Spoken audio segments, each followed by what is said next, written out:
کے کسی نہ کسی گوشے میں ہر لمحہ مسلمان اپنے رب کے حضور سجدہ ریز ہیں۔ امریکہ میں آباد مسلمانوں میں بھی ایک تڑپ ہے اپنے رب سے قربت کی، اپنے دین کو عقل و شعور کی روشنی میں سمجھنے کی۔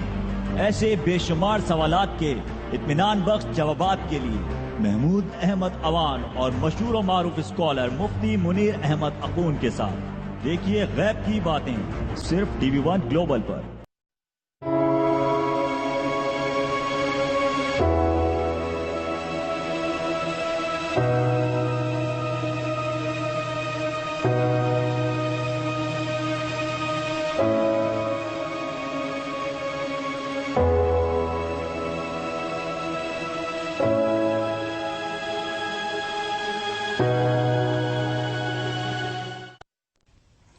بسم اللہ الرحمن الرحیم۔ السلام علیکم ناظرین، آپ نیو یارک سے لائیو پروگرام دیکھ رہے ہیں غیب کی باتیں۔ ہر اتوار کی طرح آج بھی آپ کی خدمت میں حاضر ہیں، آپ سے باتیں کریں گے، آپ کی باتیں سنیں گے، اور ہمارے ساتھ جو ہمارے معزز و مقتدر مہمان گرامی ہیں حضرت مولانا مفتی منیر احمد اخون صاحب، آپ کے مسائل کا حل، آپ کے شرعی مسائل کا، آپ کے روحانی مسائل کا، آپ کے معاشی مسائل کا اور جتنے بھی دوسرے مسائل ہیں ان کا حل بتاتے ہیں قرآن و سنت کی روشنی میں۔ آج پروگرام کا آغاز حسب معمول پچھلے 10 ہفتوں کی طرح جو ہمارا ایک سبق چل رہا ہے تزکیہ نفس کے بارے میں، رذیلہ یعنی وہ باتیں جو نہ کرنے کی ہیں تزکیہ نفس کے لیے، اس کے بارے میں حضرت نے فرمایا آج اس کا آخری ہے۔ اس کے بعد حضرت فرمائیں گے کہ جو چیزیں کرنے والی ہیں، جن چیزوں کے کرنے سے تزکیہ نفس ہوتا ہے۔ تو حضرت السلام علیکم۔ وعلیکم السلام۔ کیسے ہیں آپ؟ خیریت سے ہیں؟ تو ابھی تک تو ماشاءاللہ بہت ہی میرے خیال میں یہ مفید باتیں آپ نے بتائی ہیں پچھلے 10 ہفتوں سے کہ تزکیہ نفس جو کہ بہت ہی ضروری ہے ہماری زندگی کے لیے، کہ جب تک دل ٹھیک نہیں ہوگا باقی اعمال ٹھیک ہو ہی نہیں سکتے۔ تو اس کے بارے میں آپ نے فرمایا، تو آج اس کا 11واں سبق ہے کہ کن کن چیزوں سے پرہیز کرنی چاہیے اور جو نہ کرنے کی چیزیں تزکیہ نفس کے سلسلے میں۔ تو آج کے سبق کے بارے میں فرمائیے۔ نحمدہ ونصلی ونسلم علی رسول الکریم، اما بعد۔ آج تزکیہ نفس کے حوالے سے 11واں سبق ہے اور 10ویں رذیلے پر گفتگو ہوگی۔ یہ 10واں رذیلہ گویا کہ رذائل میں سے آخری رذیلہ ہے، کیونکہ 10 وہ بری صفات ہیں جس سے نفس کو پاک کرنا ہے۔ تو آج وہ 10ویں صفت جو ریا اور دکھلاوا ہے، کہ انسان عبادت کے اندر ریاکاری کرتا ہے، دکھلاوا کرتا ہے، غیر اللہ کی خوشنودی چاہتا ہے۔ ظاہر ہے کہ ریا کی حقیقت یہی ہے کہ انسان اپنے اعمال خیر میں اور عبادات میں یہ چاہتا ہے کہ غیر اللہ پر وہ منکشف ہو اور وہ میری مد و ثنا کریں اور مجھے معزز اور عابد سمجھیں۔ یہ ریاکاری ہے، اور قرآن کریم میں اس کی مذمت آئی ہے کہ اللہ تبارک و تعالی ارشاد فرماتے ہیں کہ ویل للمصلین، ہلاکت اور بربادی ہے ان نمازیوں کے لیے کہ الذین هم عن صلاتهم ساہون، جو اپنی نمازوں سے غافل ہیں، الذین هم یراؤن، وہ ریاکاری کرتے ہیں۔ تو نماز سے غفلت کا مطلب یہ ہے کہ نماز سے مقصود تو یہ تھا کہ عابد اور معبود کے درمیان ایک مخفی ایک رشتہ ہے، اسی کے سامنے جھکے، اسی کی رضا چاہے۔ اور ان کی حالت یہ ہے کہ نماز میں میرے سامنے کھڑے ہو کر میرے غیر کی خوشنودی چاہتے ہیں۔ تو یہ بڑے غافل ہیں، نماز کی حقیقت نہیں سمجھتے۔ اور حدیث میں نبی کریم صلی اللہ علیہ وسلم ارشاد فرماتے ہیں کہ مجھے تم پر شرک جلی کا خوف نہیں ہے کہ تم کھلم کھلا بت پرستی شروع کر دو، ہاں تم پر مجھے شرک خفی کا خوف ہے۔ تو صحابہ کرام رضوان اللہ علیہم اجمعین نے پوچھا یا رسول اللہ صلی اللہ علیہ وسلم شرک خفی کیا ہے؟ تو آپ نے فرمایا الریا، دکھلاوا، کہ تم ایسے اعمال کرو کہ جس میں تم اللہ کی غیر کی خوشنودی چاہو۔ تو بظاہر اللہ کے لیے کرتے نظر آؤ گے لیکن اندر سے چاہو گے کہ غیر اللہ خوش ہو جائے، مخلوق خوش ہو جائے۔ یعنی لوگ کہنا شروع کریں کہ بہت نمازی ہے، بہت عبادت گزار ہے۔ بالکل بالکل۔ تو فرمایا کہ اس کا مجھے تم پہ خوف ہے۔ تو اس لیے ایک حدیث پہ فرمایا کہ تم اگر پہاڑ کی کھوک میں بھی نیکی اور عبادت کرو تو اللہ تبارک و تعالی اس وقت تک اس شخص کو موت نہیں دیتے جب تک کہ اس کی نیکی کو افشا اور ظاہر نہیں کر دیتے۔ تو گویا کہ اس کو مشہور کر دینا، پھیلا دینا لوگوں میں، اللہ کی ذمہ داری ہے۔ اچھا، آپ کا کام اخفا ہے، اور بندے کے لیے ولایت کی حقیقت ہی اخفا ہے۔ نبوت میں اظہار ہوتا ہے کہ نبی نبوت کو ظاہر کرتا ہے کہ میں نبی ہوں، اس میں ظاہر ہے، اس میں تو اعلان، لیکن ولایت میں اخفا ہے کہ انسان اپنی عبادت و ولایت کو مخفی رکھے۔ چنانچہ امام غزالی رحمۃ اللہ علیہ نے اس کے 2 علاج لکھے ہیں۔ ایک علمی علاج ہے، علمی علاج یہ فرماتے ہیں کہ انسان جب عبادات اور اعمال خیر کرے تو جو لوگ نظر آتے ہیں ان کو یوں سمجھے کہ جیسے یہ چوپائے ہیں، مویشی اور چوپائے ہیں یا نادان بچے ہیں۔ جیسے انسان چوپاؤں کے سامنے کوئی عبادت کرے تو اس کو خیال نہیں آتا کہ میں ان کے سامنے ریاکاری کر رہا ہوں، یا نادان بچے اگر گھر میں پھر رہے ہیں ان کے سامنے لمبی لمبی نفلیں اور سجدے کر رہا ہوں تاکہ وہ خوش ہوں. تو اس طرح ان لوگوں کو یہ سمجھے کہ یہ چھپائے ہوئے مویشی ہیں، لہذا اس کو ریاکاری کا خیال اس سے دل سے نکل جائے گا. لیکن حضرت حکیم الامت مولانا اشرف علی تھانوی رحمہ اللہ تعالی بڑی پتے کی بات فرماتے ہیں، فرمایا کہ اصل میں لوگوں کو مویشی اور چوپائے سمجھنا یہ ان کی ایک طرح کی تحقیر ہے. فرمایا میرا خیال یہ ہے کہ لوگوں کو فرشتہ سمجھے کہ جتنے لوگ پھر رہے ہیں یہ سب فرشتے ہیں. جیسے انسان فرشتوں کے سامنے ریاکاری نہیں کرتا، عبادت جب کرتا ہے تو فرشتے موجود ہیں ہر جگہ، کبھی ریاکاری کا خیال نہیں آتا کہ ان کو دکھاؤں. فرمایا سب کو فرشتہ سمجھے اور پھر انسان جو ہے اللہ کی عبادت میں لگا رہے. اس سے یہ ہوگا کہ اس کی عبادت کے اندر خلوص اور اخلاص اپنے درجے تک پہنچ جائے گا. اور دوسرا فرمایا کہ عملی علاج ہے. عملی علاج یہ ہے کہ انسان جو ہے فرائض و واجبات کے علاوہ جتنے اعمال خیر ہیں، نوافل ہیں، صدقات و خیرات، اس میں اخفا کرے. جتنا خلوت اختیار کرے عبادت نوافل میں زیادہ اچھا ہے. اسی طرح اعمال خیر میں جتنی خلوت اور اس انداز سے صدقہ دے کہ ایک ہاتھ سے صدقہ دے دوسرے کو خبر نہ ہو. تو اس انداز سے جب انسان جو ہے وہ اعمال خیر میں متوجہ رہے گا تو جو ہے وہ ریا کا جو رذیلہ اس کی خارج ہوگا. چنانچہ لکھا ہے حضرت بشر حافی رحمۃ اللہ علیہ بڑے ولی گزرے ہیں، وہ نماز میں کھڑے تھے تو ایک شخص ان کو نماز پڑھتے دیکھ رہا تھا کہ اتنی عمدہ نماز پڑھ رہے ہیں، کیسا سجدہ، کیسا قیام، کیسا رکوع. تو جب انہوں نے سلام پھیرا تو انہوں نے دیکھا کہ میری نماز سے بڑا امپریس ہو رہا ہے، بڑا مرعوب ہو رہا ہے. تو فوراً فرمایا کہ میاں میری نماز سے دھوکہ نہیں کھانا، اس لیے کہ شیطان نے بھی لاکھوں سجدے خدا کے سامنے کیے تھے اور کئی ہزار سال تک نمازیں پڑھی تھی. تو انجام کیا ہوا؟ جب تک میرا انجام خیر نہیں ہوتا، ایمان پر جب تک میں نہیں مرتا تو میری نماز سے تم دھوکہ نہیں کھانا اور نہ میں اپنی نماز سے دھوکے میں ہوں. تو گویا کہ یہ طریقہ ہے جس سے انسان اپنے اعمال پر فریفتہ بھی نہیں ہوتا اور کسی بھی قسم کے فریب سے انسان بچا رہتا ہے. تو مقصد یہ حضرت کہ کسی خیر کے کام میں، عبادت میں یا دوسرے میں لوگوں کا دھیان نہیں آنا چاہیے. بالکل. اگر آپ لمبا رکوع یا لمبا سجدہ کر رہے ہیں یہ سوچ کے کہ جی لوگ کہیں گے کہ جی واہ کیا بات ہے بڑے لمبے، لیکن ساتھ یہ بھی نہیں ہونا چاہیے کہ آپ چھوٹے سجدے کریں یہ چھوٹے رکوع کریں پھر یہ سوچ کے کہ لوگ کہیں مجھے بڑا. تو دونوں طرف سے بہت پتے کی بات، آپ بہت اچھا نقطہ اٹھایا کہ امام غزالی رحمۃ اللہ نے لکھا ہے کہ لوگوں کا سوچ کر انسان اپنی عبادت کو مختصر کر دے کہ لوگ یہ سمجھے کہ یار یہ ریاکاری کر رہا ہے. میں یہ بھی ریاکاری ہے، کیونکہ ریاکاری کی حقیقت یہ ہے کہ کسی غیر کو خوش کرنے کے لیے، غیر اللہ کو خوش کرنے کے لیے آپ اپنی عبادت جو مختصر کر رہے ہیں، اپنے سجدے جو مختصر کر رہے ہیں صرف غیر اللہ کو خوش کرنے کے لیے، فرمایا یہ بھی ریاکاری کی حقیقت ہے. آپ نے بڑی اچھی بات، غیر اللہ کا دھیان کسی بھی صورت میں کسی اعتبار سے نہیں آنا چاہیے. تو ایک بڑی مشہور حدیث بھی ہے کہ جس میں جیسے شہید ہے، جی یعنی آخری جو سب سے قیمتی انسان کی جو متاع ہے وہ جان ہے اور وہ بھی اللہ کے راستے میں دے دیتا ہے. لیکن مقصد اگر یہ ہے یا دل میں یہ خیال آ گیا کہ لوگ بڑا کہیں گے کہ جی اس نے اپنی جان تک دے دی، بہت بہادر تھا، لڑ کے مر گیا اللہ کے راستے میں، تو اگر جو مطمع نظر وہ یہ تھا کہ لوگ کہیں تو اس کو بھی سنا ہے کہ وہ الٹا جہنم میں پھینکا جائے گا. اس سے آتی حدیث ہے، صحیح حدیث ہے کہ 3 لوگ پیش کیے جائیں گے، ایک سخی، ایک عالم اور ایک شہید. تو ہر ایک سے اللہ تعالیٰ یہ پوچھیں گے، عالم سے پوچھیں گے، عالم کہے گا جی میں نے زندگی میں اپنے علم اور تعلم کو پھیلایا اور خوب تیری نام کو پھیلایا. تو اللہ فرمائیں گے تو نے اس لیے سب کیا تھا کہ تجھے لوگ کہیں بہت بڑا عالم ہے، فقط قیل تجھے بہت بڑا عالم کہہ دیا گیا لہذا تیرا مقصد تو تمہیں مل گیا. اس طرح فرمایا کہ شہید کو پیش کیا جائے، وہ کہے گا جی میں نے جان قربان کر دی. فرمایا تو نے اس لیے کیا تھا تاکہ لوگ تجھے کہیں کہ انہ جریر بڑا دلیر ہے لہذا لوگوں نے تجھے کہہ دیا تھا. اس طرح سخی کے سامنے سخی بھی یہ کہے گا میں نے مال لٹا دیا، فرمایا تو نے اسے لٹایا کہ لوگ کہیں کہ بڑا جواد ہے، بڑا سخی ہے، تو فقط قیل وہ لوگوں نے کہہ دیا لہذا میرے پاس کچھ نہیں ہے. تو حدیث میں آتا اوندے منہ جہنم میں ڈال دی جائیں گے. تو بڑا یہ تو گھاٹے کا سودا ہے حضرت کہ اتنا کچھ کرنے کے باوجود اگر نیت صحیح نہیں ہے تو نقصان ہی نقصان ہے. ناظرین یہ بڑا ایک سینسٹیو اور بڑا ہی اہم مسئلہ ہے جس کے بارے میں حضرت فرما رہے تھے، کیونکہ ہماری تمام نیکیوں کا دار و مدار نیت پہ ہے کہ ہم کس لیے کر رہے ہیں، اللہ کی رضا کے لیے، اللہ کی خوشنودی کے لیے یا شہرت کے لیے.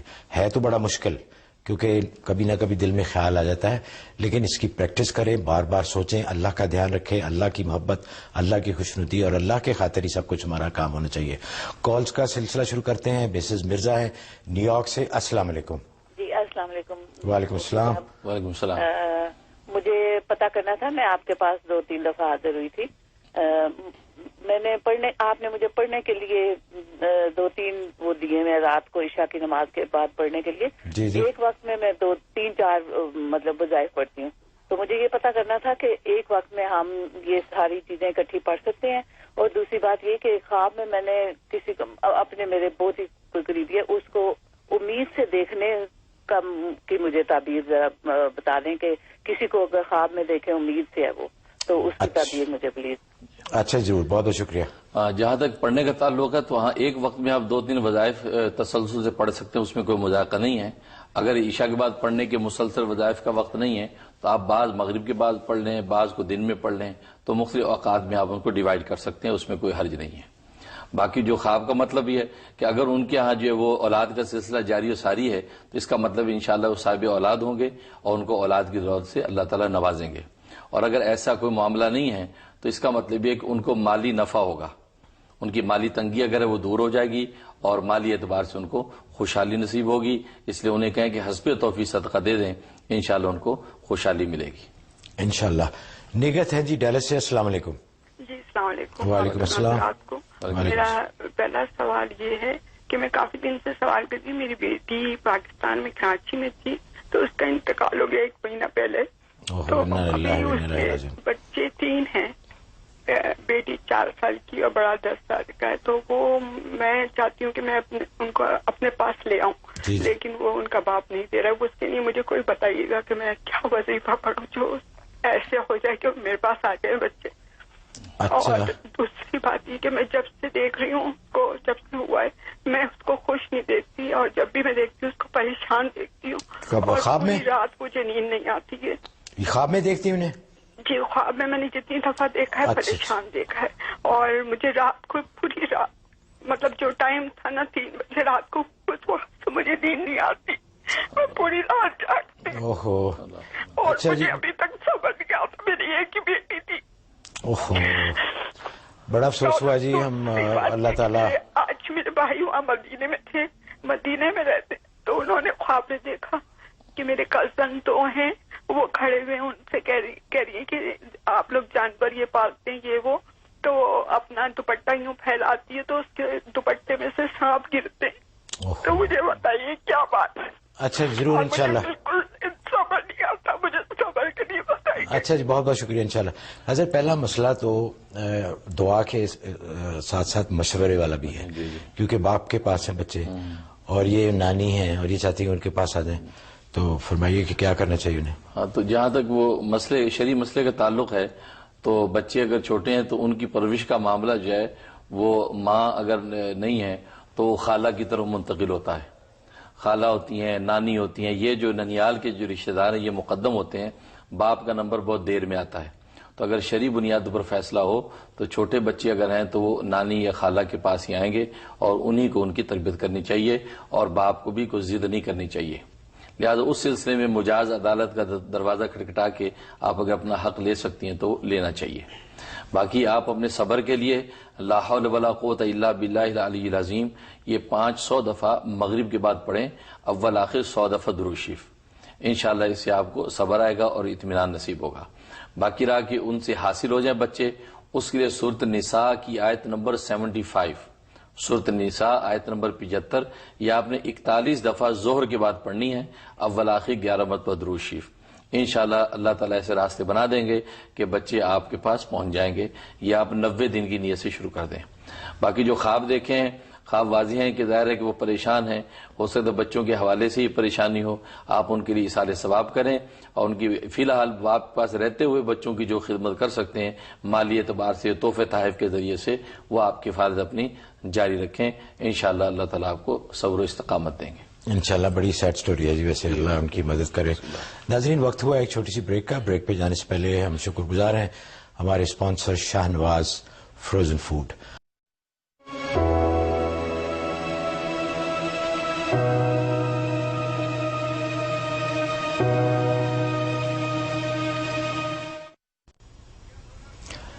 ناظرین پروگرام میں دوبارہ بہت بہت خوش آمدید. آپ نیو یارک سے لائیو دیکھ رہے ہیں پروگرام غیب کی باتیں. ہر اتوار کی رات 9 بجے چینل 904 TV1 گلوبل پہ آپ کی خدمت میں حاضر ہوتے ہیں. یہ پروگرام دوبارہ ریپیٹ بھی ہوتا ہے، ایک تو صبح 1 بجے پیر کی رات، اور پھر ہفتے کو دوپہر 1 بجے۔ اگر کسی وجہ سے آپ پروگرام نہ دیکھ پائیں تو آپ ریپیٹ بھی دیکھ سکتے ہیں، یا کوئی چیز اگر مس ہو جائے، آپ نہ لکھ پائیں، یا کوئی حضرت کا بتایا وظیفہ اگر آپ سے مس ہو جائے تو 2 دفعہ آپ کو دوبارہ چانس ملتا ہے، آپ یہ دوبارہ وظیفے وغیرہ جو ہے نا وہ لکھ سکتے ہیں۔ کالز کا سلسلہ شروع کرتے ہیں۔ کلثوم ہیں جارجیا سے۔ السلام علیکم۔ وعلیکم السلام۔ السلام علیکم۔ جی فرمائیے۔ ہلو جی فرمائیے۔ جی، میں خواب سنانا چاہتی ہوں۔ میرے میاں کو خواب آئی ہے کہ گھر میں ایک بکری ہے اور ایک شیر ہے، تو بکری کو شیر بکری کو کھانا چاہتا ہے، کبھی وہ کتا بن جاتا ہے، کبھی شیر ہوتا ہے، بکری دوڑتی ہے، شیر وہ کونے میں چلی جاتی ہے تو ادھر جا کے وہ اس کا مغز نکال کے کھا لیتا ہے۔ اچھا، یہ میں نے خواب کا اچھا پوچھنا تھا۔ بہت جی ہاں، اس خواب کا مطلب یہ ہے کہ کوئی دشمن ہے جو طاقتور اور مکار ہے۔ طاقتور اور مکار دشمن آپ حضرات کے پیچھے ہے۔ اگر آپ اسی گھر میں دیکھا ہے جس گھر میں آپ لوگ رہتے ہیں، تو پھر آپ کے دائیں بائیں قریبی عزیزوں میں سے بھی ہو سکتا ہے، قریب دوستوں میں سے کوئی دشمن ہے جو مکار بھی ہے، طاقتور بھی ہے، اور کسی حد تک وہ نقصان پہنچانے میں کامیاب بھی ہو سکتا ہے۔ اس لیے آپ حسب توفیق گوشت کا صدقہ دے دیں، بکرا ذبح کر دیں صدقے کی نیت سے، تاکہ اللہ بلا آفتوں سے حفاظت ہو جائے، اور سورۃ کوثر ہر نماز کے بعد 7 دفعہ پڑھ کے اپنے بدن پہ دم کرتے رہیں۔ انشاءاللہ اللہ کی رحمت سے دشمن کے وار سے حفاظت رہے گی۔ اچھا حضرت، اکثر ناظرین پوچھتے ہیں کہ یہاں پہ بکرے کا اس طرح کا صدقہ کرنا اتنا آسان نہیں ہے، یا جانور کا یا گوشت کا صدقہ، تو اس کے لیے وہ پاکستان میں کسی عزیز کو کہہ سکتے ہیں؟ اور اگر کہیں تو پھر کس نیت سے کریں؟ وہ ان کے جو رشتہ دار عزیز ہیں وہ ان کے نام سے کریں؟ جی بالکل، ان کی طرف سے نیت کر کے وہ وہاں کر سکتے ہیں، انڈیا پاکستان بیک ہوم میں وہ ان کی طرف سے ذبح کر سکتے ہیں۔ سیما ہے جی، السلام علیکم۔ جی السلام علیکم۔ کہاں سے بول رہی ہیں آپ؟ جی میں شکاگو سے بول رہی ہوں۔ جی فرمائیے۔ جی میں حضرت صاحب کا شکریہ ادا کرنا چاہتی ہوں کہ 31 مارچ کو انہوں نے اپنے بیان میں ذکر کی محفل میں میری بہو کے لیے دعا کی تھی، ملیہ عرفان کے لیے، جس کی کڈنی ٹرانسپلانٹ ہوئی ہے اور ریجیکشن ہو گیا تھا، اور حضرت نے ختم خواجگان کے بعد اور ذکر الہی کے بعد ایسی دعا کی کہ میری بہو بالکل ٹھیک ہو گئی۔ اللہ ان کو اس کی جزا دے۔ میں بہت خوش ہوں، اللہ تعالیٰ اس کو خیر و سلامتی کے ساتھ اسلام آباد سے شکاگو پہنچائے۔ آمین آمین، بہت بہت مبارک ہو آپ کو۔ ماشاءاللہ، بہت خوشی ہوئی، اللہ تعالیٰ اس بچی کو اور زندگی اور صحت دے۔ بہت مسرت ہوئی، اور آپ بھی شکرانے کے طور پہ 2 نفل پڑھیں اور حسب توفیق صدقہ دے دیں۔ جیسے کہ میں عرض کرتا ہوں کہ ہمیشہ آپ حضرات کی خوشی سے ہم بہت زیادہ خوش ہوتے ہیں۔ اللہ تعالیٰ اس بچی کو صحت و عافیت دے، نظر بد سے محفوظ رکھے۔ ناظرین، جیسے حضرت اکثر تاکید فرماتے ہیں صدقہ کی، تو صدقہ بہت اس میں فضیلت ہے، خاص طور پہ بلاؤں کو دور کرنے میں۔ تو کسی بھی اتنی آسانی ہے ہمارے لیے، حضور صلی اللہ علیہ وسلم نے فرمایا کہ راستے سے کوئی تکلیف دہ چیز کا ہٹانا بھی صدقہ ہے۔ ضروری نہیں کہ آپ لاکھوں روپے یا ہزاروں روپے دیں، آپ نیت سے کوئی بھی چیز، کوئی بھی نیک کام کریں، کسی کا کام کر دیں، کسی کے کام آ جائیں، تو وہ بھی صدقے میں اس کا شمار ہوتا ہے۔ دوسرے کالر ہیں جی، السلام علیکم، عبد الحمید صاحب۔ جی السلام علیکم۔ وعلیکم السلام، کیسے ہیں آپ؟ بہت ٹھیک ٹھاک ہیں جی۔ جی فرمائیے۔ مفتی صاحب کو بھی السلام۔ وعلیکم السلام۔ اور میری ایک سوال ہے اور ایک خواہش یہ ہے کہ میری کہ میں اس سال رمضان شریف میں مکہ و مدینہ میں گزارنا چاہتا ہوں۔ ماشاءاللہ جی۔ اس کے لیے میں جون 10 کو پاکستان جا رہا ہوں، اور وہاں سے پھر کسی کمپنی کے ساتھ وہاں پہ جانے کی کوشش کروں گا۔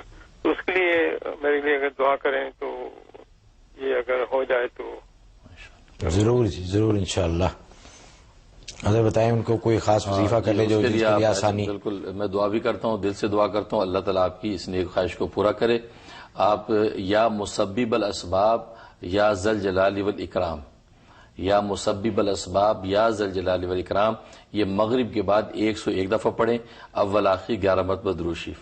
جو بھی ایسے حضرات ہیں جو حرمین شریفین کی خواہش رکھتے ہیں، ان کے لیے وظیفہ بہت مجرب ہے، تو 101 دفعہ پڑھیں، انشاءاللہ 90 دن کی نیت کر لیں، اللہ کی رحمت سے پہلے سے اسباب مہیا ہو جائیں گے اور انشاءاللہ حرمین شریفین کی حاضری نصیب ہوگی انشاءاللہ۔ آزاد صاحب ہیں جی ڈیلس سے، السلام علیکم۔ محمود احمد ایوان صاحب، السلام علیکم ورحمۃ اللہ۔ وعلیکم السلام۔ اور حضرت مفتی مولانا منیر احمد صاحب، آپ بھی السلام علیکم ورحمۃ اللہ۔ وعلیکم السلام۔ میرا نام آزاد نور محمد ہے، میں ڈیلس ٹیکسس سے بات کر رہا ہوں۔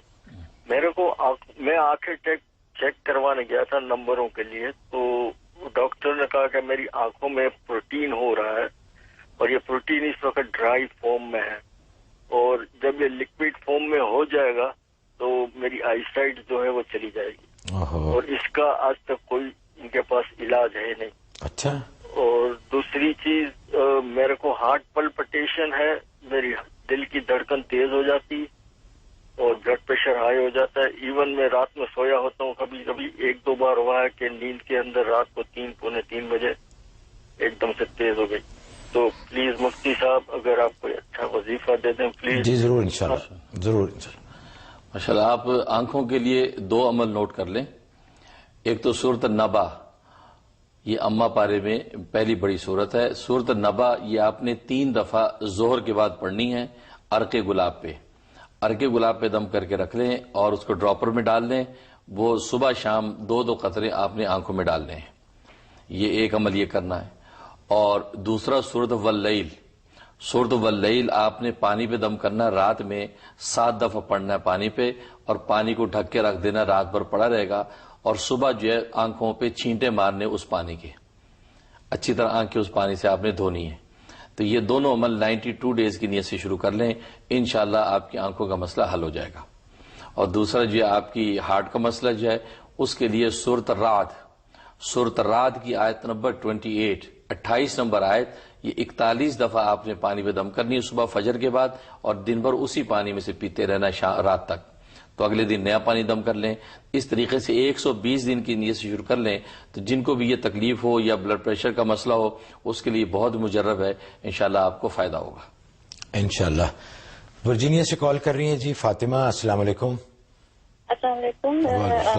میری بہن ہے، ان کے سلسلے میں بات کرنی تھی کہ ابھی ان کے سسرال والے بہت ہی سخت اور ظالم قسم کے لوگ ہیں، ان کی ساس اور نندے، تو ابھی یہ کہ بیچ میں بہت سیریس سچویشن ہو گئی تھی، جس میں میری بہن نے اپنی بیٹی کے سر پہ ہاتھ رکھ کے جھوٹی قسم کھا لی تھی، بہت مجبوری کی حالت میں۔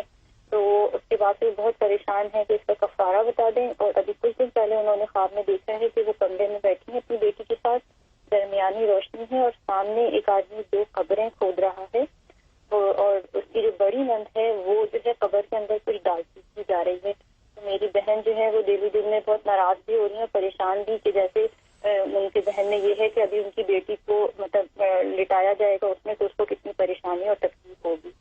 تو بس اس کتاب بھی پوچھنی تھی اور قسم کا کفارہ پوچھنا ہے کہ کیا ہوگا۔ جی بہت بہت شکریہ۔ تو یہ جو قسم کھائی ہے، پہلے تو یہ وہ اپنے ان ظالم سسرال ہے، وہاں حالات اگر ایسے ہیں، اس کے لیے نوٹ کر لیں سورۃ النساء، سورۃ النساء کی آیت نمبر 75 نمبر آیت، یہ 71 ٹائم پڑھنی ہے۔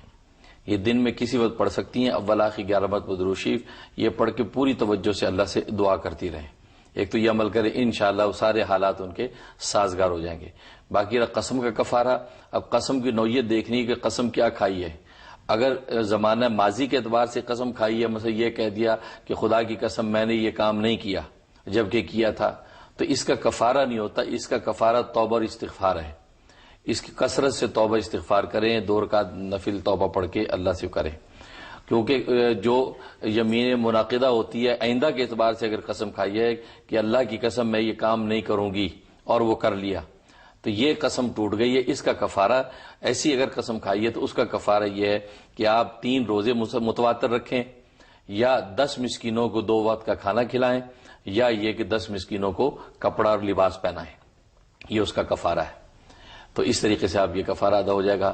اور باقی جو خواب دیکھا ہے، اس خواب کا مطلب بالکل واضح ہے کہ جو بھی عزیز و قریب آپ نے دیکھے ہیں، آپ کی بیٹی کے حوالے سے ان کے جو ہے خیالات، ان کے ارادے اچھے نہیں ہیں، لہذا آپ اپنی بچی کی طرف سے حسب توفیق صدقہ دیں، تاکہ بچی کی زندگی جو فیوچر کے اعتبار سے وہ محفوظ اور مامون رہے۔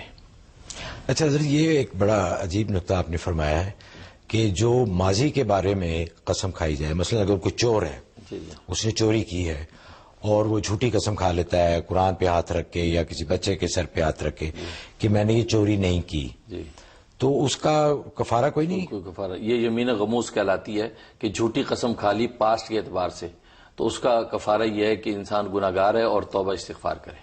اچھا تو وہ جو فیوچر یمین گناہ تو ہے نا، بہت بڑا گناہ، بہت بڑا گناہ ہے۔ اچھا اس لیے تو اس کا کفارہ نہیں ہے، کیونکہ اس کا کوئی ازالہ ہی نہیں ہے سوائے اللہ کو راضی کرنے کے، اس لیے وہ زیادہ خطرناک ہے۔ تو یہ غموس کہتے اس لیے غمہ سے یاد ہو کہ اپنے ہاتھ کو اس نے گناہ کے اندر ڈبو دیا، اس لیے وہ زیادہ خطرناک ہے۔ کفار تو اس کا ہوتا ہے جس کا ازالہ آلٹرنیٹو موجود ہے۔ اس لیے آئندہ کے اعتبار سے قسم کھائی کہ میں چاول نہیں کھاؤں گا، خدا کی قسم، اب چاول کھا لیے، تو یہ آلٹرنیٹو ہے کہ آپ 3 روزے رکھ لیں تو معافی ہو جائے گی۔ اچھا، جو لوگ منت مانتے ہیں اور پھر وہ منت کو پوری نہیں کرتے، اس کے بارے میں کیا فرمائیں گے؟ وہ منت پوری نہ کرنا گناہ کبیرہ ہے، مرنے سے پہلے پورا کرنا چاہیے۔ قرآن کریم میں حکم ہے وَلْيُوفُوا نُذُورَهُمْ، اپنی نظروں کو پورا کرو، منت کو پورا کرو، واجب ہے یہ، پورا کرنا چاہیے۔ ناظرین، وقت ہوا ایک اور چھوٹی سی بریک کا۔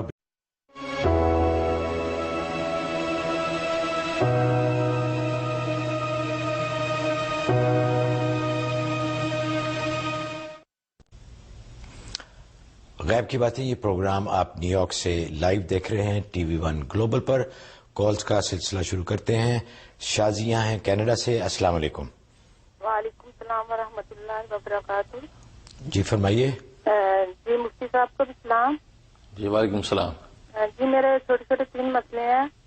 پہلا مسئلہ میرا یہ ہے کہ مجھے نا وہم بہت ہوتا ہے، میرے کپڑوں پہ جسم پہ ناپاک چیزیں نہ بھی پڑے تو مجھے لگتا ہے کہ پڑ گئے، اور فلور گندا بھی نہ ہو تو ایسے صاف کرتی رہتی ہوں کہ یہ بھی ناپاک ہے۔ جی دوسرا، اور اسی وجہ اس وہم اتنی شدت سے وہم ہوتا ہے کہ میں کئی دفعہ نماز بھی چھوڑ دیتی ہوں۔ اس کے لیے پلیز مجھے کچھ بتائیں۔ اور دوسرا مسئلہ میرا یہ ہے کہ میری بیٹی کی عمر 14 ایئرز ہے اور اس کی ہائٹ نہیں اتنی زیادہ، تو اس کی ہائٹ کے لیے کچھ بتائیں۔ جی۔ اور نمبر 3، میرے امی ابو ہیں، وہ اب تقریباً بوڑھے ہو چکے ہیں، تو وہ نا جب سے ان کی شادی ہوئی ہے کبھی ان کی آپس میں نہیں بنی، ابھی تک وہ آپس میں لڑائی جھگڑے کرتے ہیں اور کبھی سکون نہیں آیا ان کی زندگی میں۔ تو پلیز کچھ بتائیں کہ میں ان کے لیے کچھ پڑھوں کہ وہ آپس میں سلوک اتفاق سے رہیں۔ اچھا جی، ضرور انشاءاللہ۔ جی ہاں، پہلا جو مسئلہ بتایا انہوں نے کیا تھا؟ ایک تو انہوں نے بتایا تھا کہ وہم بہت ہے۔ جی ہاں، وہم کے لیے لا حول ولا قوت الا باللہ العلی العظیم، یہ مغرب کے بعد 101 دفعہ پڑھنا ہے، سینے پہ دم کر لینا ہے اور پانی پہ دم کر کے پانی پی لینا ہے، اول آخر 11 مرتبہ درود شریف، یہ 92 ڈیز کرنا ہے۔ انشاءاللہ وہم کی مرض سے آپ بچیں گی، اس لیے کہ یہ ایک شیطان ہے جس کا نام ولہان ہے۔ حدیث میں آتا ہے وہ طہارت کے اندر جو ہے وہ وسوسے ڈالتا ہے، وہ ولہان اصل میں آپ پر یہ حملے کر رہا ہے۔ اس لیے آپ بالکل ایسی کیفیت ہو اعوذ باللہ من الشیطان الرجیم پڑھ لیا کریں اور کہہ دیا کریں بلند آواز سے، شیطان مردود دفع ہو، میرا اللہ قبول کرنے والا ہے، جس حال میں میں نماز پڑھوں گی اللہ قبول کریں گے۔ 1-2 دفعہ آپ یہ مشق کریں، انشاءاللہ وہ وہم اور وسوسہ ڈالنے سے باز آ جائے گا۔ اور دوسرا جو ہے وہ آپ کے بیٹی کے قتل کا معاملہ ہے، تو سورۃ بقرہ کی آیت نمبر 247 247 نمبر آیت کا ٹکڑا ہے کہ بسطتن فی العلم والجسم، یہ جو ٹکڑا ہے یہ پانی پہ دم کرنا ہے، صبح شام پانی پہ 1 گلاس پانی پہ دم کر کے یہ ٹکڑا آپ نے 21 دفعہ دم کرنا اور پانی اس کو پلانا ہے۔ تو یہ آپ نے 120 دن کر لینا ہے، انشاءاللہ اللہ کی رحمت سے اس کا قدر جو ہے مناسب مقدار میں معتدل ہو جائے گا۔ اور باقی آگ میں ماں باپ لڑتے ہیں تو اس کے لیے سورۃ والضحیٰ 7 دفعہ کسی میٹھی چیز پہ دم کریں اور دونوں کو کھلا دیا کریں۔ اگر میٹھا نہیں کھاتے ہیں تو پانی وانی پہ دم کر دیں یا گھر کی کھانے پینے کی چیزوں پہ پھونک دیں، انشاءاللہ آپس میں الفت محبت پیدا ہو جائے گی۔ 71 ڈیز آپ نے یہ کرنا ہے، انشاءاللہ فائدہ ہوگا۔ ویسے بھی حضرت اب اتنی اب گزر گئی ہے، کہہ رہی بوڑھے ہو گئے ہیں لیکن رہے اکٹھے ہی ہیں، چھوڑا نہیں ایک دوسرے کو، تو خیر اللہ ان کے لیے خوشیوں کا سبب پیدا کرے۔ اور دوسرا یہ جو فوبیا ہے نا حضرت، یہ وہم جو صفائی کا ہے، یہ یہاں بھی بہت ہے، لوگ ایک دوسرے سے ہاتھ نہیں ملاتے جن کو یہ فوبیا، کیونکہ ان کو یہ ڈر ہوتا ہے کہ ان کے ہاتھ کے جراثیم سارے ان کو ٹچ کر دیں گے۔ اگلے کالر ہیں جی محسن صاحب شکاگو سے، السلام علیکم۔ السلام سر۔ وعلیکم السلام۔ میں پہلے تو آپ دونوں کا شکر گزار ہوں جی کہ مفتی صاحب نے مجھے پڑھنے کے لیے 3 ہفتے پہلے ایک کہا تھا. جی. تو وہ پڑھنے کے مجھے 3 دن بعد مجھے ایک دم امیگریشن سے لیٹر آ گیا اور میرا ورک پرمٹ آ گیا. بھائی واہ. تو میں اس کا بہت شکر گزار ہوں. اور میرے بیٹے کی شادی کے سلسلے میں پوچھا تھا میں. ہاں جی. تو وہ بھی بات پکی ہو گئی. اچھا. اب مجھ سے یہ پوچھنا ہے آپ سے کہ مجھے عربی میں ذرا رکاوٹ ہو رہی پڑھنے کے اندر. تو کیا میں اردو میں پڑھ سکتا ہوں ترجمے کے ساتھ اس کا؟ اچھا. یہ پہلی بات تو یہ کہ بہت مبارک، ماشاءاللہ آپ کے دونوں کام ہو گئے. اللہ تعالیٰ مبارک کرے، نظر بد سے بچائے. اور باقی یہ کہ اردو میں آپ کہہ رہے ہیں پڑھنا، تو پڑھنے کو تو مضمون تو آپ پڑھ لیں گے، لیکن عربی جو ہے ظاہر ہے کہ عربی زبان میں اللہ تعالیٰ نے کلام الہی نازل کیا ہے، تو عربی زبان میں پڑھنے میں جو اجر اور برکت ہے، اس لیے آپ عربی زبان ہی کی مشق کریں. خیر وہ چھوٹی سی آیت ہوگی تو اس میں کوئی ایسی بات نہیں کہ قاری اور حافظ سے اس کا تلفظ درست کر لیں، تو آپ عربی میں ہی پڑھیں، ترجمہ کافی نہیں ہوگا. تو اور اس کے علاوہ 2 رکعت نماز شکرانہ آپ ادا کر لیں، اس لیے آپ کے دونوں کام ہوئے اور شکر سے نعمت بڑھتی ہے. اور حسب تو ابھی صدقہ دے دیں، انشاءاللہ آپ کو فائدہ ہوگا، برکت ہوگی انشاءاللہ. ٹورانٹو سے کال ہے، کلیم صاحب ہیں. السلام علیکم. جی وعلیکم السلام ورحمۃ اللہ. السلام علیکم حضرت صاحب اور ایمان صاحب. ایمان صاحب چھوٹا سا صاحب میرا آپ سے ہے، وہ یہ کہ اگر ماشاءاللہ سے آپ کی کاوش سے اور مفتی صاحب کی علم سے اور دانش سے اتنے لوگ مفید ہو رہے ہیں، مستفید ہو رہے ہیں، آپ کو اس کی DVD اگر نکال دیں تاکہ جو لوگ مس کر چکے ہیں تو وہ اس سے مستفید ہوتے رہیں. اور حضرت آپ سے میری ایک التماس ہے، میں بخلوص نیت اور بہت اس سے آپ کو میں دعوت دینا چاہ رہا ہوں کہ آپ کینیڈا آئیے اور یہاں پہ مجلس کا اہتمام ہم کرتے ہیں. تو آپ سے بہت درخواست ہے کہ آپ یہاں تشریف لائیے. دوسری یہ کہ حضرت صاحب میں آنا چاہ رہا تھا آپ سے بیعت کے لیے اپنے بیوی بچوں کے ساتھ. تو میں نے یہ پوچھنا ہے کہ آپ کیا سیٹرڈے سنڈے کو اویلیبل ہوتے ہیں؟ اور حضرت صاحب میرے بچوں کے ابھی انشاءاللہ 2 بچوں کو یونیورسٹی میں ایڈمیشن ہونے والا ہے. آپ سے دعا کی درخواست ہے کہ ان کے لیے دعا فرمائیے گا. اور مجھے بس یہ فکر رہتی ہے کہ میں ان کو کس طرح فائنانس کروں گا، کیونکہ یہاں پہ ٹیکسز بہت زیادہ ہیں اور پھر ماشاءاللہ یونیورسٹیز کے جو ہیں کافی ایکسپینسز ہیں. تو کوئی دعا میں ضرور بتائیے گا کہ میں. جی ضرور انشاءاللہ. کلیم صاحب بہت بہت شکریہ. آپ کے دونوں ماشاءاللہ بڑے اچھے آئیڈیاز ہیں. ویسے یوٹیوب پہ بھی آپ ہمارا پروگرام دیکھ سکتے ہیں، لیکن انشاءاللہ کوشش کریں گے کہ کوئی DVD وغیرہ بھی اس کی نکالیں. اور دوسرا آپ نے بڑا اچھا، حضرت کینیڈا سے بہت کالیں آتی ہیں ہمیں، تو بہت ہمارا پروگرام دیکھا جاتا ہے، تو ان لوگوں کے لیے بہت خوش ہوں گے اور ان کے لیے بڑا ایک اچھا موقع ہوگا کہ اگر آپ کینیڈا تشریف لے جائیں. تو کلیم صاحب سے بھی درخواست ہے کہ آپ کال کر کے ہمیں بتائیں کہ کوئی ایسا موقع یا کوئی ایسی جگہ ہو جہاں پہ لوگوں کے ساتھ ان کے ساتھ بات چیت ہو سکے اور لوگ آ سکے آپ سے ملنے کے لیے. اور انہوں نے جو بچوں کے بارے میں جو انہوں نے پوچھا ہے کہ فیسیں بہت ہائی ہیں، ان کی ایڈمیشن کے لیے کچھ بتا دیں ان کو.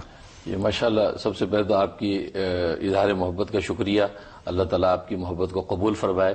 انشاءاللہ جو اللہ کا منظور ہوگا، موقع ہوگا، ضرور انشاءاللہ میں حاضر ہوں گا. اور باقی ہے کہ آپ کو جو وظائف سے نفع ہو رہا، فائدہ ہو، تو انشاءاللہ میں دل سے دعا کرتا ہوں. تو آپ اپنے بچوں کے معاملے میں ظاہر ہے کہ یہاں کی جو تعلیمی اخراجات ہیں، جیسے آپ کہہ رہے ہیں کہ پورا کرنا مشکل ہے، تو ظاہر ہے کہ جو بھی اسٹینڈرڈ طریقہ ہے وہ شریعت کی روشنی میں جس طریقے سے فائنانس کیا جاتا ہے اس پہ سود دینا پڑتا ہے، وہ جائز تو نہیں ہے. ظاہر ہے کہ وہ حرام ہے، کیونکہ سود کا دینا اور لینا دونوں صورتوں میں حرام ہے. کوئی بھی ایسی صورت اختیار کریں کہ جس سے یا یہ کہ ایسی اسلامک فائنانس ہو جائے یا ایسے کچھ مسلمان ایک ایسا ادارہ قائم کرے. میری تجویز ہے کہ اہل خیر ایسے موجود ہیں جن کو اللہ نے نوازا ہے، وہ ایک ایسا مسلمان بچوں کے لیے ایک ایسا فائنانس کا ادارہ قائم کریں جن کو اسلامی کے لیے طریقے پر جو ان کو لون دیں اور بچے ہمارے بغیر کسی بھی قسم کی پریشانی کے پیور اور صاف طریقے سے وہ علم حاصل کر سکیں. تو یہ جو بھی اہل خیر ہیں ان پر یہ ذمہ داری بنتی ہے کہ اپنے مال کو اس طریقے سے وہ انویسٹ کریں. انشاءاللہ ان کا دنیا اور آخرت کے لیے عظیم ذخیرہ ہوگا. باقی اسٹینڈرڈ طریقے سے جو لون لیں گے ظاہر ہے کہ وہ گناہ ہے، اس سے توبہ استغفار کی ضرورت ہے. اللہ تعالیٰ آپ کو اس سے محفوظ رکھتے ہوئے غیب سے آپ کی مدد کرے. میں دل سے دعا کرتا ہوں. حضرت اور ایک انہوں نے پوچھا تھا کہ سیٹرڈے سنڈے کو اویلیبلٹی آپ کی. جی ہاں، میں سنڈے کو تو اویلیبل نہیں ہوں. میں ٹیوزڈے، وینسڈے، تھرسڈے اور Saturday, first Saturday of the month نہیں ہوتا. میں وہ دوسری اسٹیٹ میں کبھی جانا ہوتا ہے، مجھے چھٹی ہوتی ہے. لیکن باقی سیٹرڈیز میں آپ آ سکتے ہیں 12 بجے سے لے کے 4 بجے تک. تو اس وقت میں آ کے آپ بیعت ہو سکتے ہیں. تو انشاءاللہ بیعت کی بنیادی شرط میں نے جیسے ہمیشہ بتاتا ہوں اعتماد اور محبت. جس سے آپ بیعت ہوں اس پر آپ کو کامل اعتماد ہو اور قلبی محبت اور تعلق ہو، اس سے پھر نفع ہوتا ہے. تو یہ اگر آپ محسوس کرتے ہیں آپ بالکل بیعت ہوں، اور اگر ایسا نہیں ہے تو پھر یہ رسم نہیں ہے، رسمی طور پہ ایسے بیعت ہو جائیں تو اس کا کوئی فائدہ نہیں ہے. جیسے میڈیکلی کہتے ہیں نا کہ خون کا گروپ آپس میں ملتا ہو تو خون دوسرے کو دے سکتے ہیں، اگر خون کا گروپ نہیں ملتا تو پھر خون نہیں دے سکتے. تو یہ روحانی گروپ اعتماد اور محبت کا اگر مجھ سے ملتا ہے تو میں بالکل حاضر ہوں، انشاءاللہ ضرور آپ کی خدمت کروں گا. ماشاءاللہ. اور حضرت آپ کا یہ بہت اچھا آئیڈیا ہے، کیونکہ اکثر لوگ بہت یہ مسئلہ ہے جو فیسوں کا، کیونکہ کالج کی ایجوکیشن تو بہت ہی ایکسپینسو ہے، سارے بچے لون لیتے ہیں. تو ناظرین آپ سے بھی یہ ہے کہ جو متمول حضرات ہیں اللہ نے جن کو دیا ہے وہ ایسا کوئی فنڈ قائم کریں کہ جس سے بچوں کی ہیلپ ہو سکے بغیر سود کے، تو انشاءاللہ آپ کے مال میں بھی بہت زیادہ برکت آئے گی.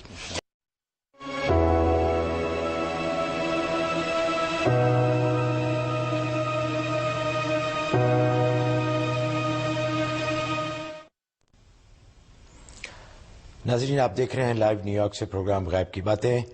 ہر اتوار کو آپ کی خدمت میں حاضر ہوتے ہیں ٹی وی ون گلوبل پر. جو لوگ جن کے پاس ڈش نیٹ ورک ہے اور پاک میگا پیک ہے وہ چینل 904 پر یہ پروگرام دیکھ سکتے ہیں. آپ سے گزارش ہے، التماس ہے کہ اپنے دوستوں کو اس پروگرام کے بارے میں بتائیے تاکہ وہ بھی اس سے فیض یاب ہو سکیں. یہ بھی آپ کے لیے ایک صدقہ جاریہ ہوگا. کالز کا سلسلہ شروع کرتے ہیں. اویس صاحب ہیں لاس اینجلس سے. السلام علیکم. جی السلام علیکم. وعلیکم السلام. فرمائیے.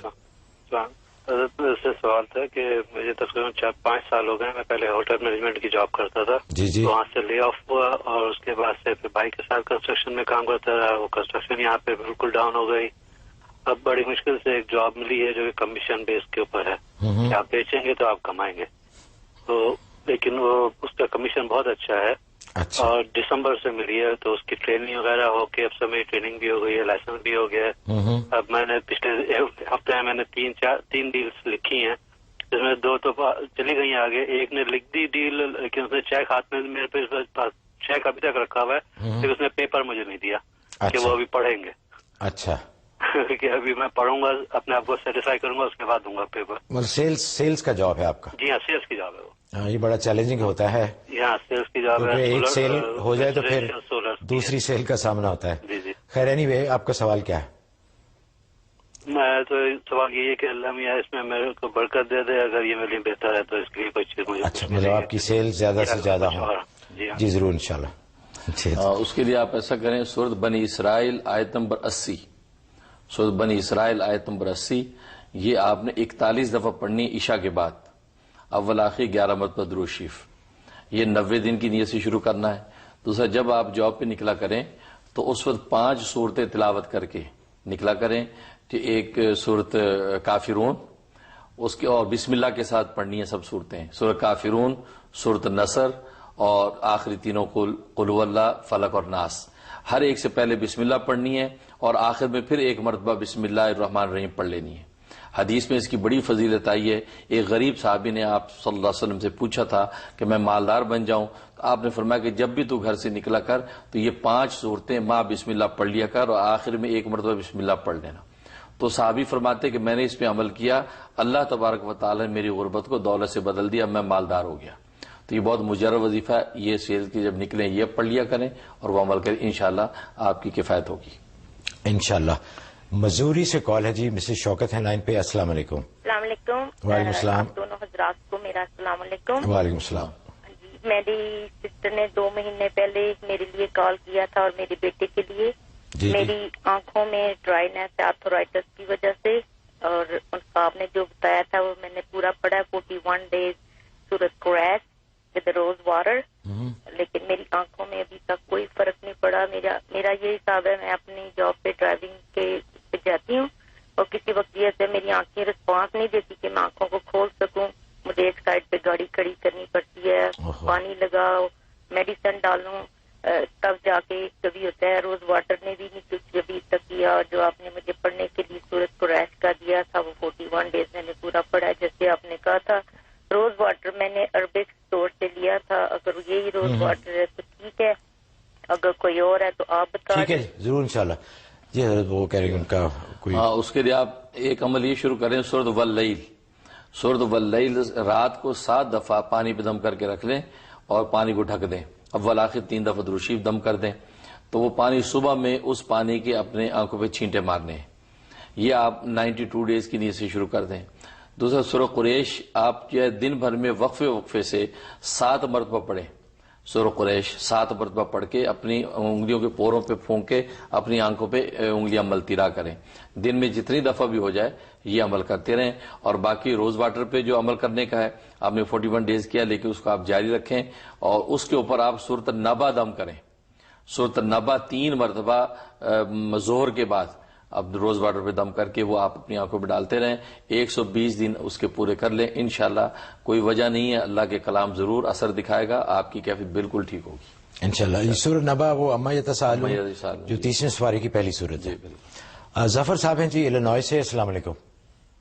ہلو جی السلام علیکم. السلام علیکم. میں مفتی صاحب. وعلیکم السلام. جی مجھے آپ سے یہ پوچھنا تھا, اصل میں میرا ابھی نکاح ہوا ہے کچھ مہینوں پہلے, تو میری بیوی وائف پاکستان میں ہوتی ہیں, تو مجھے آپ سے یہ پوچھنا تھا, مجھے شک کی بہت بری عادت ہے, تو میں ان کے اوپر شک بہت کرتا ہوں, گھر والوں پہ شک کرتا ہوں, اور مطلب کہ پتہ نہیں کیا کر رہی ہوں گی وہ پاکستان میں ابھی, اور اس سے نا میری بہت دفعہ لڑائی بھی ہو چکی ہے اس چیز کے اوپر, تو میں ان سے بہت شک کر چکا ہوں بہت دفعہ. تو اب میری رخصتی ہونے والی چند مہینوں کے بعد, تو میں چاہ رہا ہوں کہ آپ مجھے کچھ بتائیں کہ جس کی وجہ سے میرے دل سے جو شک و شبہات ہیں ان کے بارے میں وہ سب دور ہو جائیں اور میں ان کے بارے میں اچھا سوچوں. اور وہ مجھ سے زیادہ بات بھی نہیں کرتی ہیں, وہ بالکل کیئر لیس رہتی ہیں, زیادہ کال نہیں کرتی ہیں, مجھے زیادہ بات نہیں کرتی ہیں. تو آپ ذرا مجھے بتائیں کہ جس سے وہ مجھ سے محبت کریں, میرے قریب آئیں اور میں اپنے شک و شبہات اپنے دل سے نکال دوں. اور میرا دوسرا سوال یہ تھا کہ کون سی سورہ پڑھنی چاہیے جس کے لیے بیٹے کی اگر نیت کریں کہ انہوں نے مفتی صاحب نے بتایا تھا, تو آپ مجھے ذرا بتا دیں کہ کس طریقے سے پڑھی جائے گی اور کتنے ٹائم تک کرنا ہے, اور بیٹے کا نام جیسے رکھیں تو اس میں محمد پہلے لگانا ہے یا بعد میں لگانا ہے یا مڈل میں لگانا ہے, کیونکہ میرا مڈل نیم بھی محمد میں ہی آتا ہے, تو اس لیے ان سے آپ ذرا یہ بتا دیں پلیز. ٹھیک ہے. دوسرا ظفر صاحب آپ سے گزارش ہے, آپ نے کہا کہ وہ آپ سے بات نہیں کرتی زیادہ اور آپ سے محبت نہیں کرتی. ظاہر ہے جب آپ شک کرتے ہوں گے, انہیں فون پہ پوچھتے ہوں گے کہاں سے آئی ہو, کہاں رہی ہو, کدھر گئی تھی, تو اس کو دل سے نکالیں اگر آپ واقعی چاہتے ہیں کہ وہ آپ سے محبت کریں, کیونکہ شک جو ہے وہ دوستی کا دشمن ہے سب سے بڑا.